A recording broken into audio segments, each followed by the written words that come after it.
구원받기 이전에 우리가 하나님을 알기 이전에 우리가 어떤 상태에 놓여 있었는지를 아는 것은 매우 중요합니다.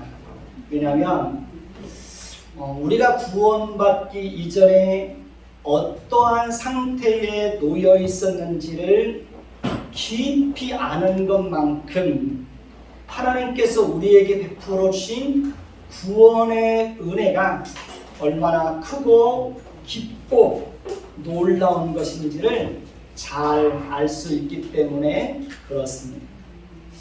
오늘 말씀 1절을 보시면 볼까요? 오늘 말씀 1절을 다시 한번 보면 그는 허물과 죄로 죽었던 너희를 살리셨도다라고 말씀하고 있습니다.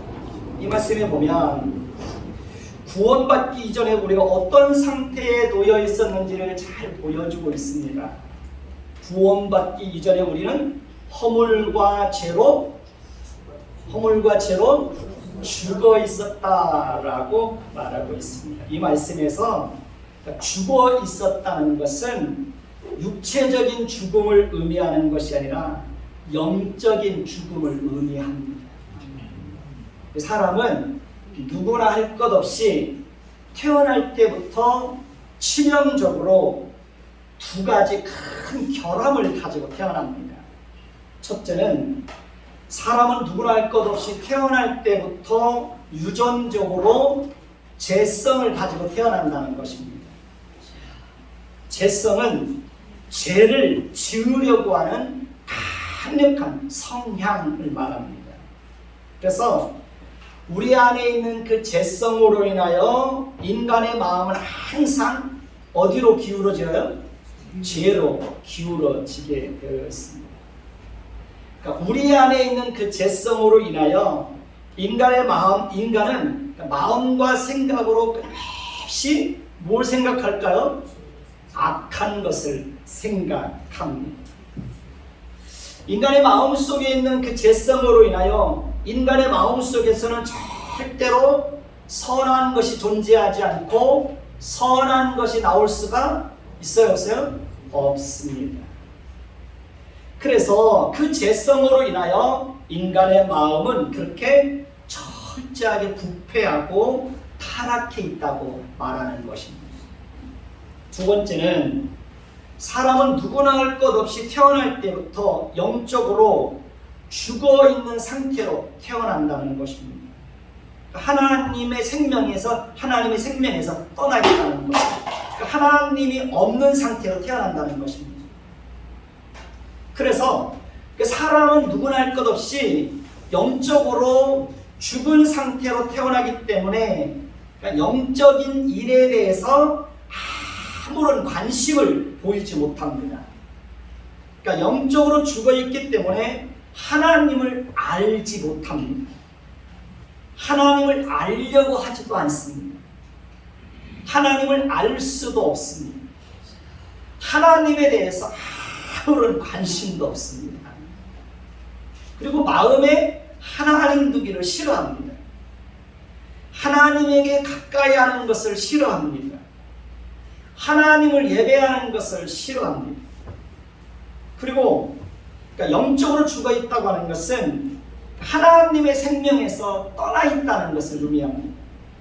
그래서 영적으로 죽어 있다고 하는 것은 마치 땅에서 뽑혀서 버려진 잡초와 같은 그런 것입니다.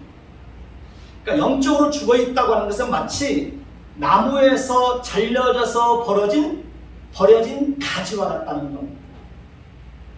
그러니까 영적으로 죽어 있다고 하는 것은 마치 죽은 시체와 같다는 겁니다.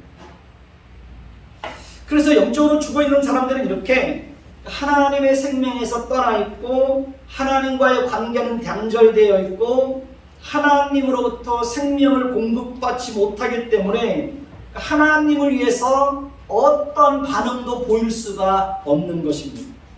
마치 죽은 시체가 아무런 반응을 보이지 못하는 것과 똑같다는 것입니다. 그래서 사람은 누구나 할 것 없이 이렇게 태어날 때부터 유전적으로 죄성을 가지고 태어나고 영적으로 죽은 상태로 태어난다는 사실입니다. 그러니까 육체적으로는 살아있는 것 같은데 영적으로는 다 죽어있는 상태로 그렇게 살아가고 있다는 것입니다. 우리는 솔직히 이러한 사실을 받아들이기가 쉽지 않습니다. 마음으로 불필하게 생각할 수도 있습니다. 자존심이 상할 수도 있습니다. 그러나 우리가 구원받기 이전에 어떤 삶을 살아왔는지를 깊이 되돌아본다면 충분히 이해하고 받아들이고 인정할 수 있을 것이라고 생각을 합니다. 오늘 말씀 2절을 한번 볼까요? 2절을 다시 봅니다. 같이 읽습니다. 그때 너희는 그 가운데서 행하여 이 세상 풍조를 따르고 공주의 권세 잡은 자를 따랐으니 곧 지금 불순종의 아들들 가운데서 역사하는 영이라. 우리가 구원받기 이전에는 그때는 너희가 그 가운데서 행하였다라고 말합니다. 다시 말하면 우리가 구원받기 이전에는 철저하게 타락하고 부패한 본성과 영적으로 죽어있는 상태에서 우리의 모든 삶이 이루어졌다는 것을 말씀하고 있는 것입니다.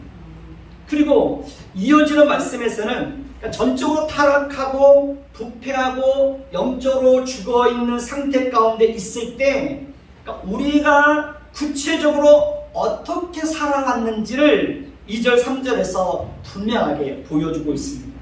첫째는 이 세상 풍조를 따라왔다고 말합니다.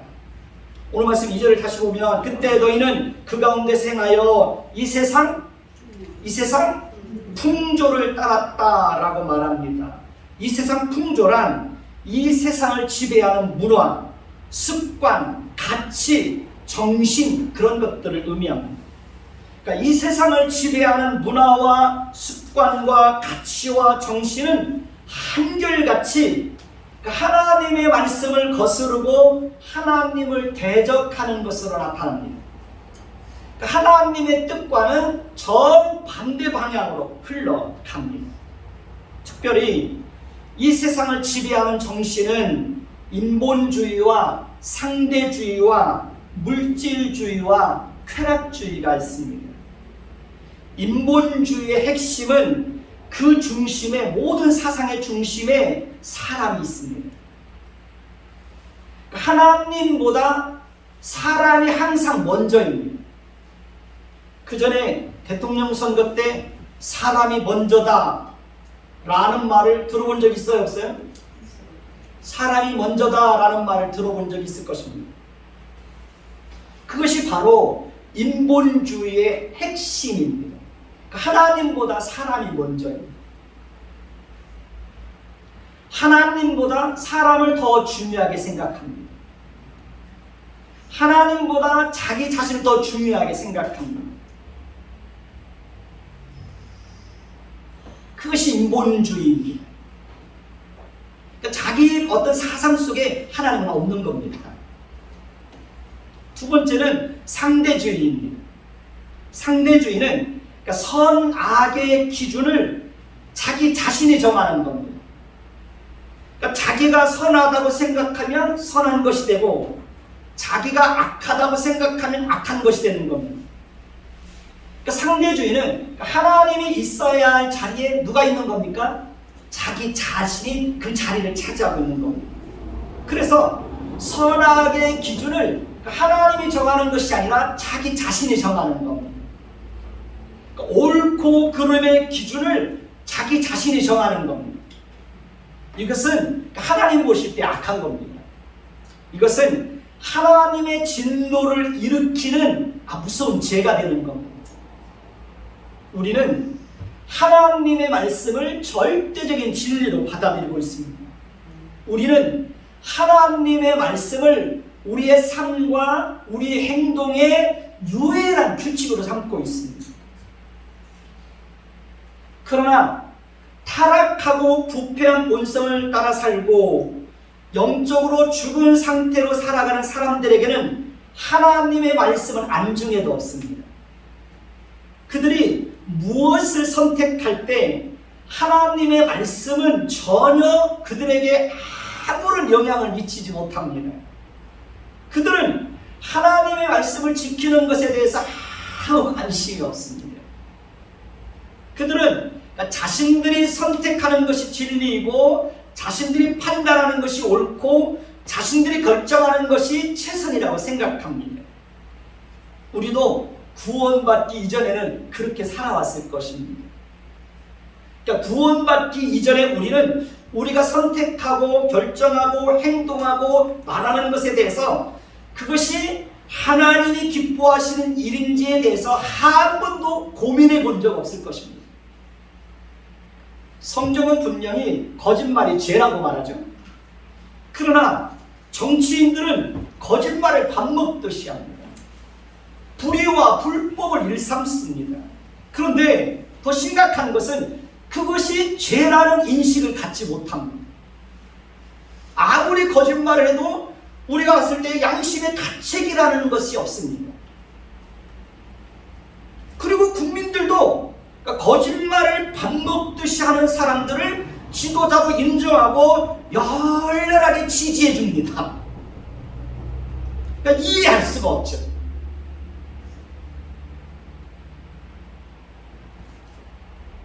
저는 그래서 요즘에 그 유튜브를 안 봅니다. 뉴스를 잘 안 봅니다. 국민들도 이해할 수 없고 그런 사람을 이해할 수가 없습니다. 성경은 분명히 동성애를 죄라고 말합니다. 성경은 분명히 동성 간에 결혼하는 것도 죄라고 말합니다. 성경은 분명히 간음죄도 죄라고 말합니다. 그러나 세상에서는 동성애를 더 이상 죄라고 생각하지 않습니다. 간음죄도 더 이상 죄가 아닙니다. 처벌받지 않습니다. 동성 간의 결혼도 합법화해야 한다고 주장합니다. 저는 요 며칠 전에 그 MBC에서 그 연인이라는 뉴스를 보면서 깜짝 놀랐어요. 남자가 남자를 사랑하는 감정을 가지고 있는 것을 너무 자연스럽게 표현하고 있어요. 여러분 집에서 MBC 보지 마십시오. MBC는 나쁜 방송입니다.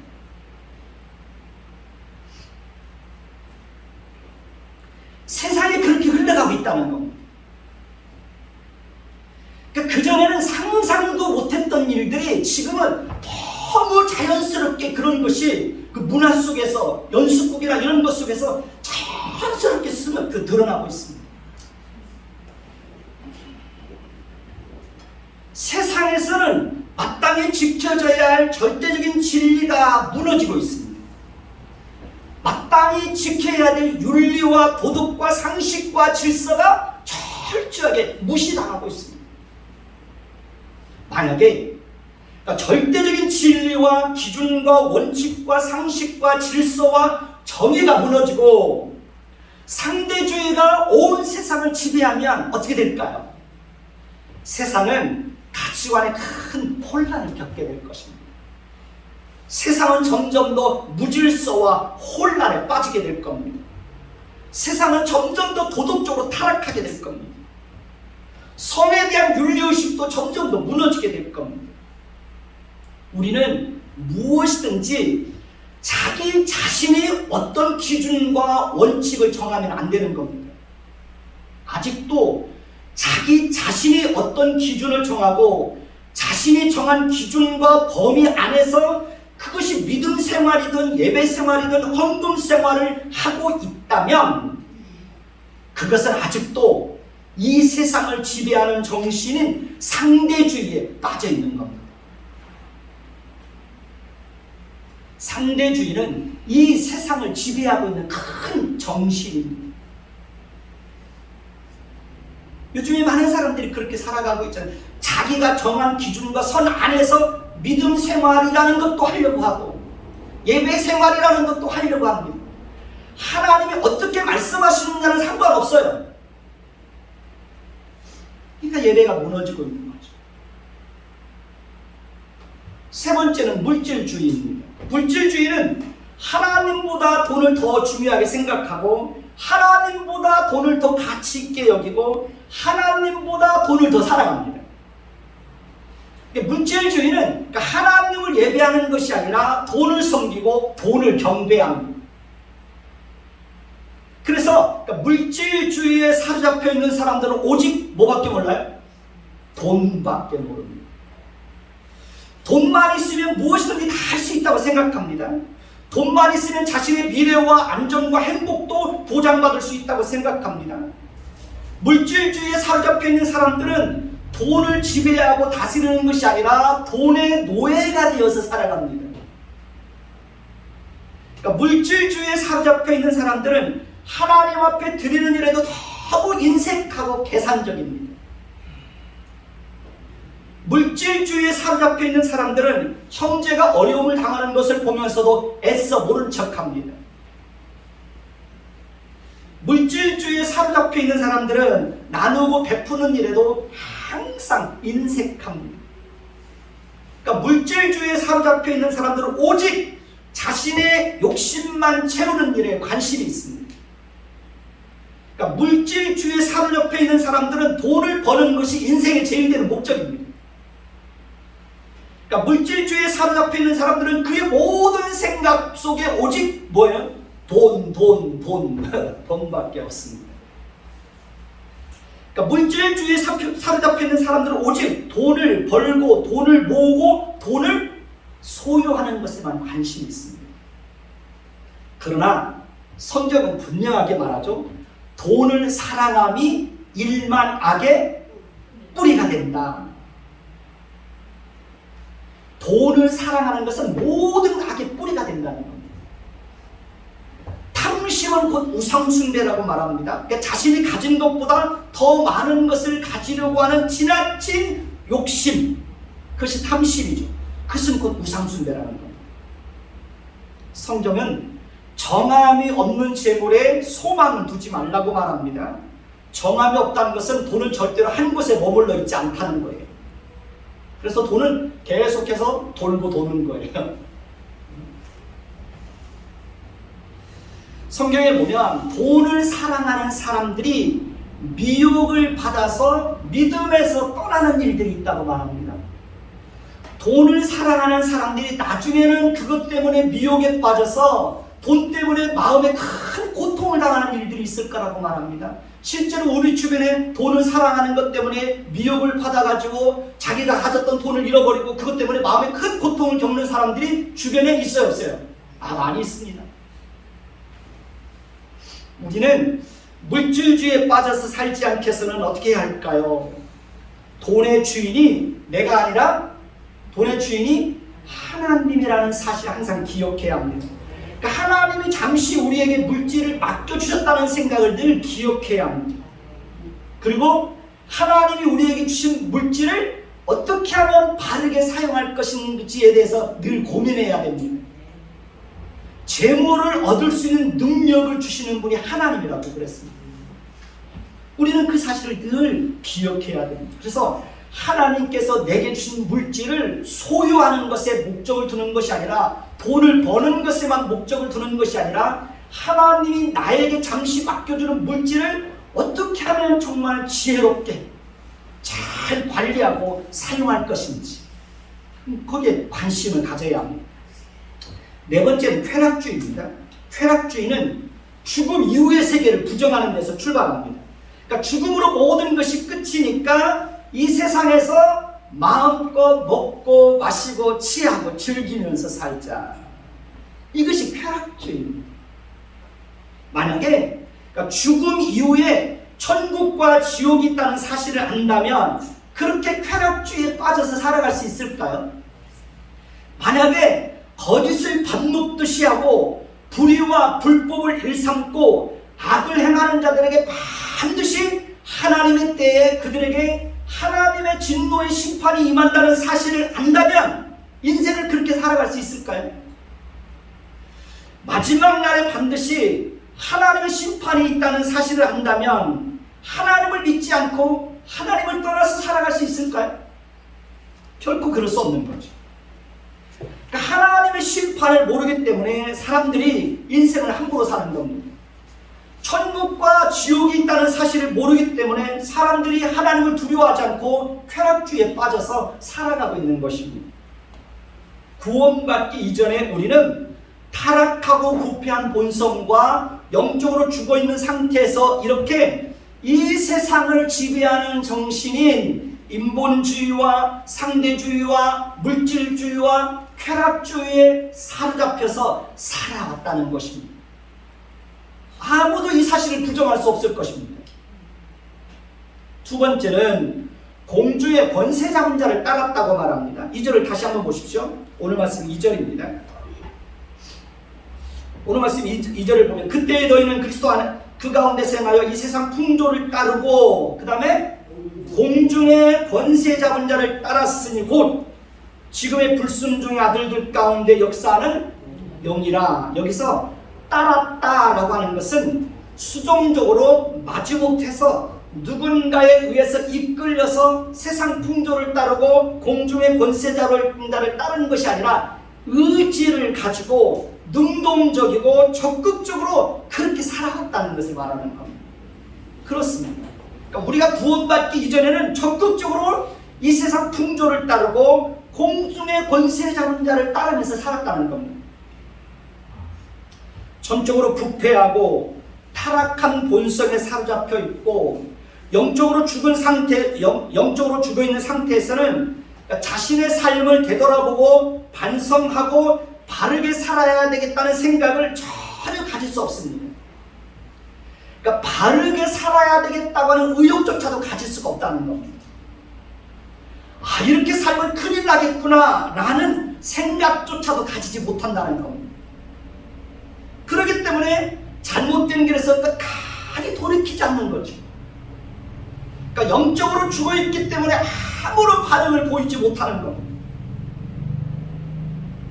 특히 공중의 권세 잡은 자를 따랐으니 곧 지금의 불순종의 아들들 가운데 역사하는 영이라고 말합니다. 왜 사람들이 하나님의 말씀에 불순종하며 살아가는 것일까요? 왜 사람들이 하나님에 대해서 아무런 반응을 보이지 못하고 있을까요? 그 이유는 인간이 전적으로 타락하고 부패한 본성인 죄성에 사로잡혀 있고 영적으로 철저하게 죽어 있을 뿐만 아니라 공중의 권세 잡은 자 곧 지금의 불순종의 아들들 가운데에서는 역사하는 영, 즉 사단에게 붙잡혀 있기 때문에 그렇다는 겁니다. 그리고 우리의 비참함은 결국 여기에서 끝나지 않습니다. 3절을 다시 한번 보십시다. 3절 봅니다. 전에는 우리도 다 그 가운데서 우리 육체의 욕심을 따라 지내며 육체와 마음에 원하는 것을 하여 다른 이들과 같이 본질상 진노의 자녀이었더니 라고 말합니다. 이 말씀에 보면 전에는 우리도 다 그 가운데서 우리 육체와 육체의 욕심을 따라 지냈다고 말합니다. 여기서 육체는 타락하고 부패한 본성인 죄성을 말합니다.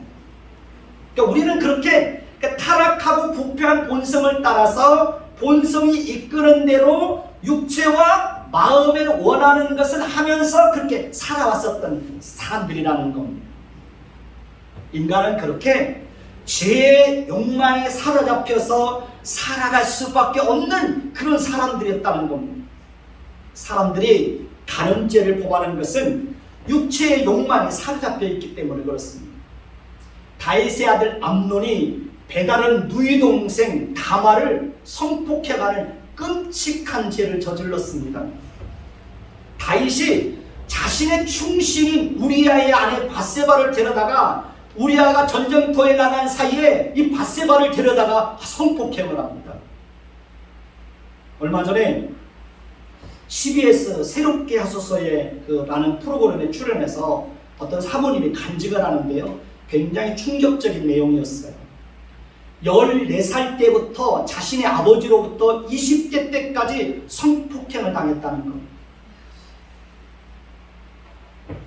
평상시에는 그렇게 잘하는 아빠인데 돌변하면 무서운 사람으로 변하는 겁니다.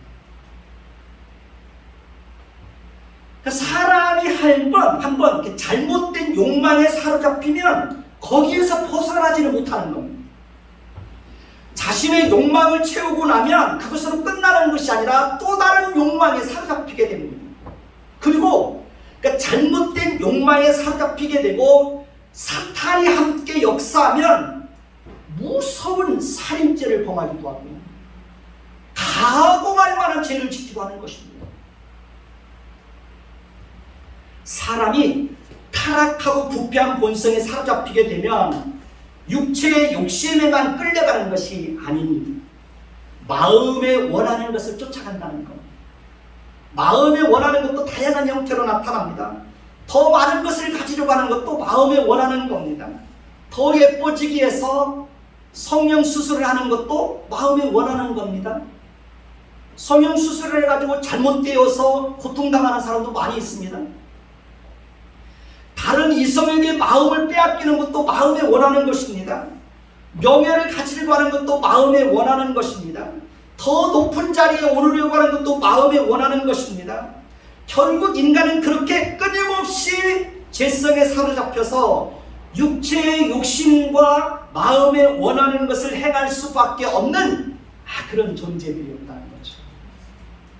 그리고 이 모든 것보다 더 비참한 것이 무엇인지 아십니까? 그것은 바로 우리는 다른 이들과 같이 본질상 진노의 자녀들이었다는 것입니다. 그러니까 우리는 본질적으로 하나님의 진노에서 벗어날 수 없었다는 겁니다. 본질적으로 하나님과 원수된 사람들이었다는 겁니다. 우리는 본질적으로 마음에 하나님 두기를 싫어한다는 겁니다. 우리는 본질적으로 끊임없이 하나님의 진노를 일으키는 그런 존재들이라는 겁니다. 이스라엘 백성들을 보면 끊임없이 하나님의 진노를 일으키는 악한 일들을 끊임없이 반복합니다.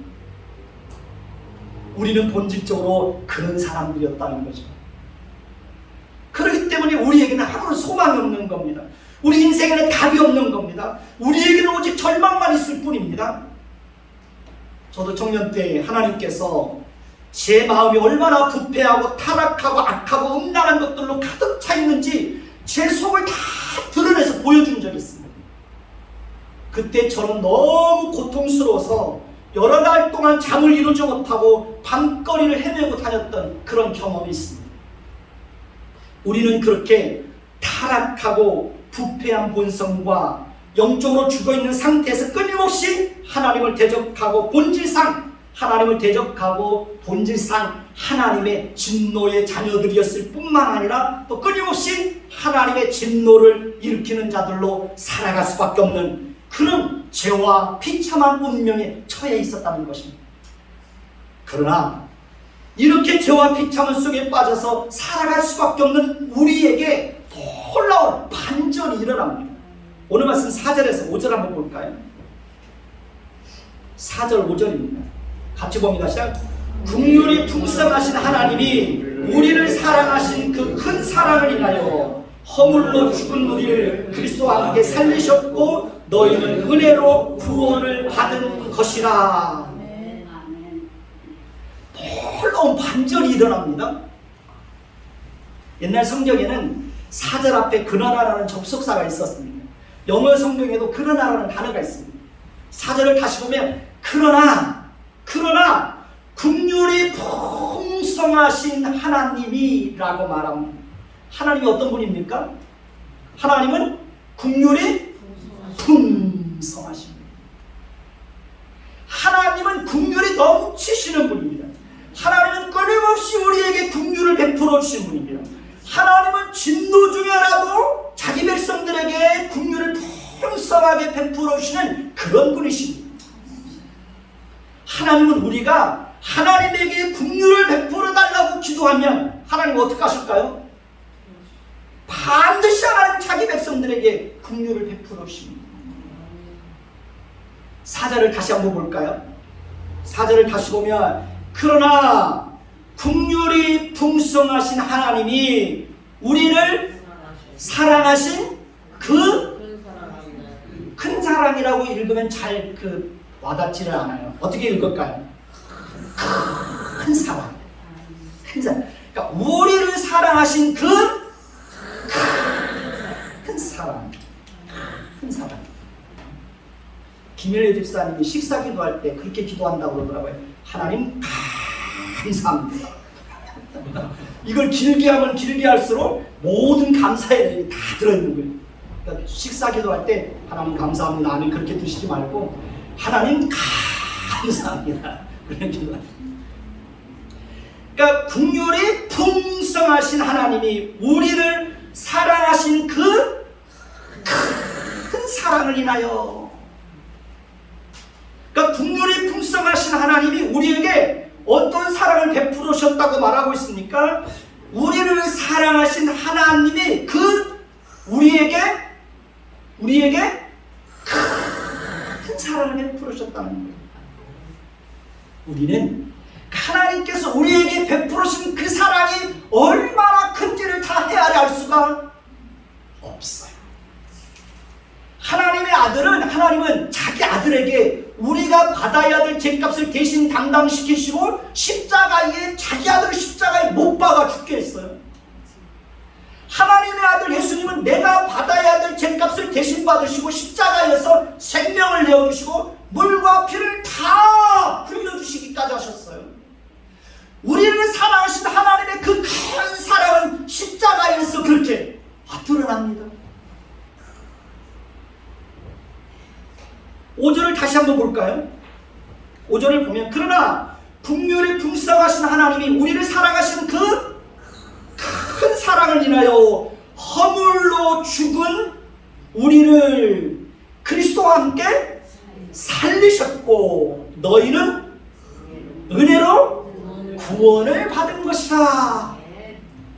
여러분 에베소서 1장 19절에도 보면 사도 바울이 에베소 교회를 위해서 기도할 때 하나님께서 너희 마음의 눈을 밝히사 그의 힘의 이력으로 역사하심을 따라 믿는 우리에게 베푸신 능력의 지극히 크심의 어떠한 것을 너희로 알게 하시기를 구한다 라고 말하죠.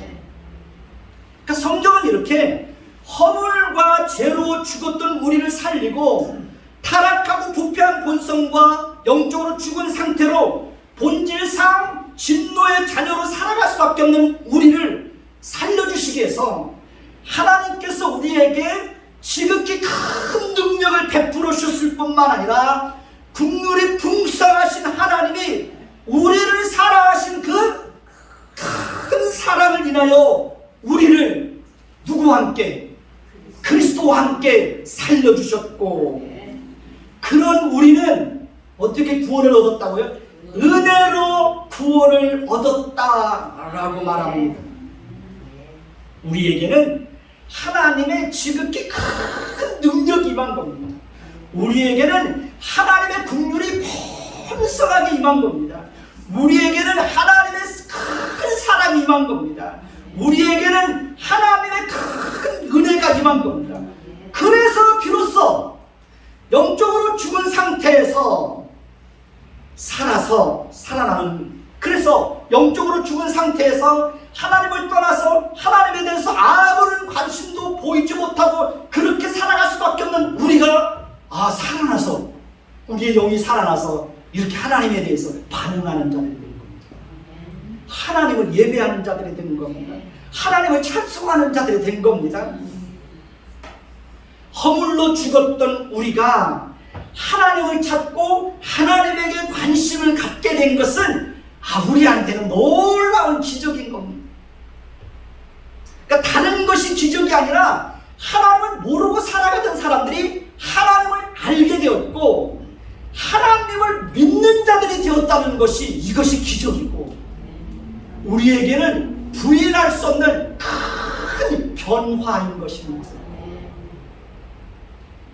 6절을 한번 볼까요? 6절을 보면 또 같이 봅니다. 시작. 또 함께 일으키사 그리스도 예수 안에서 함께 하늘에 앉히셨다라고 말합니다. 이 또한 놀라운 반전입니다. 그러니까 하나님께서 허물로 죽었던 우리를 살려주셨을 뿐만 아니라 우리를 그리스도와 함께 일으키시고 그리스도 예수 안에서 함께 어디에? 하늘에 앉혀주셨다는 것입니다. 우리는 이제 그리스도에게 완전히 묶여있는 사람들이 되는 것입니다. 우리는 그리스도께서 십자가에서 죽으실 때 그리스도와 함께 십자가에서 죽으시고, 그리스도께서 다시 부활하실 때 우리는 그리스도와 함께 그리스도에게 묶여서 다시 살아나는 것이고, 하나님께서 그리스도를 하늘에 올라 앉히셨을 때 우리도 그리스도와 함께 묶여서 하늘에 앉힌 바가 된 사람들인 것입니다.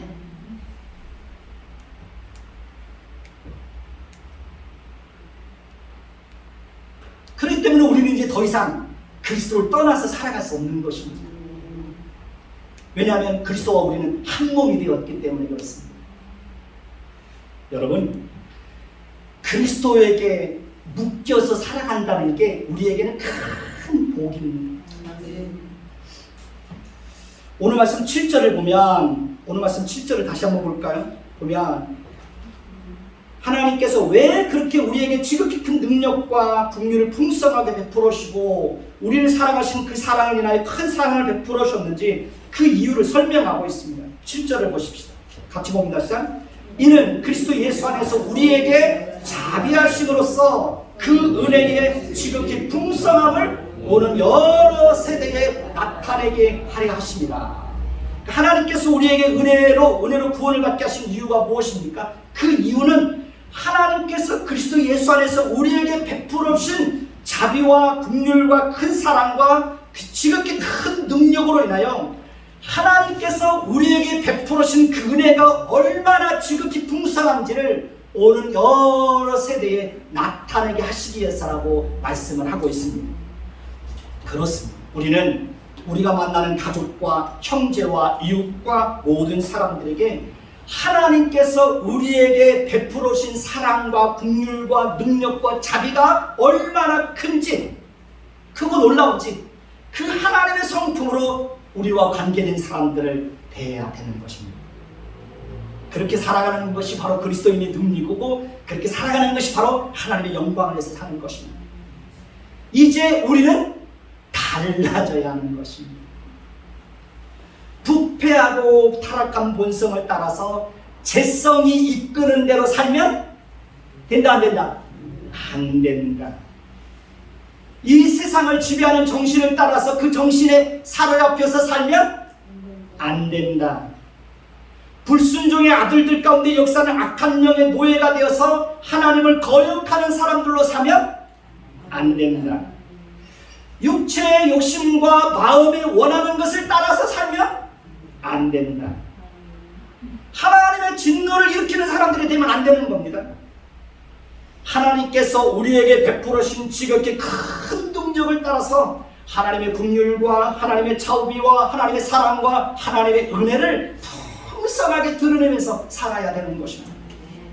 예전에는 죄에 대해서 아무런 감각이 없었지만 이제는 절대로 그렇게 살 수 없습니다. 영적으로 다시 살아난 사람들은 이제는 죄를 싫어하게 됩니다. 죄에 대해서 두려움을 갖게 됩니다. 죄를 멀리하게 됩니다.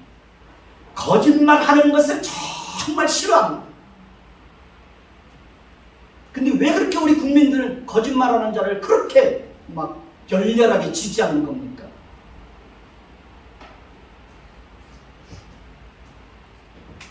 영적으로 살아난 사람들은 하나님을 예배하는 것을 최고의 영광으로 알고 삽니다. 하나님을 예배하는 것을 최고의 기쁨으로 압니다.